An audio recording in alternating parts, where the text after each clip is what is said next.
Good morning to all of you. Myself Dr. Satyanarayan Jatolia, Assistant Professor in Chemistry, Government Dungar College Bikaner. Work from home राज्य सरकार के आदेशानुसार आज का हम टॉपिक बात करेंगे gas state. Gas state we know that हम जानते हैं कि पदार्थ की तीन अवस्था होती है, सॉलिड, लिक्विड एंड गैस. इस प्रकार से तीन जो अवस्था हैं, इसमें सॉलिड स्थिति में जो मटेरियल होता है वो कॉम्पैक्ट स्थिति में होता है. लिक्विड स्थिति के अंदर जो है उसमें जो है इंट्रामोलिकुलर फोर्सेस और इंट्रैक्शन जो होते हैं, इंट्रामोलिकुलर फोर्सेस सॉलिड की तुलना में कम होते हैं और इंटरन्यूक्लियर डिस्टेंस या हम ये कहें कि मॉलिक्यूल्स के बीच की डिस्टेंस जो है वो सॉलिड की तुलना में ज़्यादा होती है. लिक्विड का कोई आकार नहीं होता जबकि लिक्विड का आयतन होता है. ठोस जो होता है, सॉलिड जो होता है, उसका आकार और आयतन दोनों निश्चित होता है. थर्ड स्टेट जो है मैटर की वो गैस स्टेट होती है.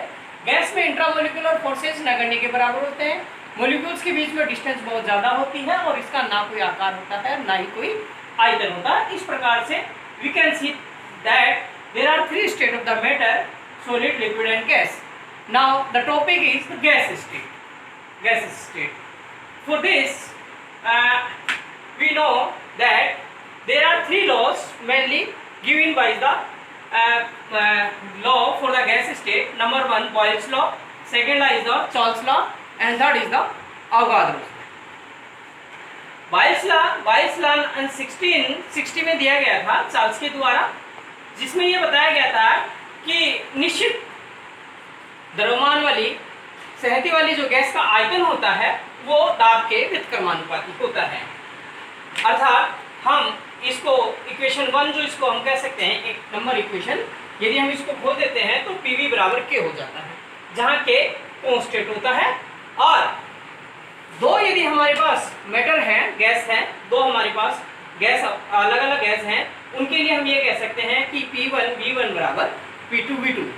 इसी तरीके से यदि हम P दाब और आयतन के बीच में कर्व खींचे तो हमें इस प्रकार से कर्व प्राप्त होगा. इस कर्व को हम हाइपरबोला कर्व कहते हैं और चूंकि टेम्परेचर कांस्टेंट है इसलिए हम इसको आइसोथर्मल कर्व भी कह सकते हैं. सेकंड लॉ जो है वो चार्ल्स लॉ है. चार्ल्स ने 1787 के अंदर सबसे पहले ये नियम दिया था. उसके बाद में गैलुसेब ने 1808 में 1880 के अंदर इसको मॉडिफाई किया और एक कंबाइंड नियम दिया. इसके अनुसार जो है निश्चित द्रव्यमान वाली सहती वाली गैस का जो आयतन होता है, यदि दाब को हम स्थिर रख देते हैं तो उसके ताप के समानुपाती होता है. और इस प्रकार से equation number 2 V proportional to T, इसको यदि हम खोल देते हैं तो V बराबर KT, जहाँ K कांस्टेंट होता है और हम इसको इस तरीके से लिख सकते हैं V अपॉन T बराबर K. यदि दो डिफरेंट गैसेज हैं जिनका द्रव्यमान बराबर है, समान है, तो उनके लिए हम V1 अपॉन T1 बराबर V2 T2 कह सकते हैं. इन दोनों इक्वेशन को मिलाकर के एक नया इक्वेशन बनता है जिसको जनरल गैस इक्वेशन कह सकते हैं. अर्थात हम इसको यहाँ इस तरीके से लिख सकते हैं इक्वेशन को.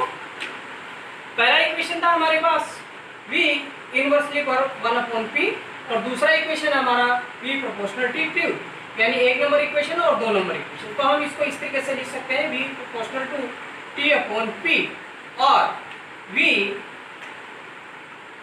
PV बराबर KT, जहाँ K कांस्टेंट है.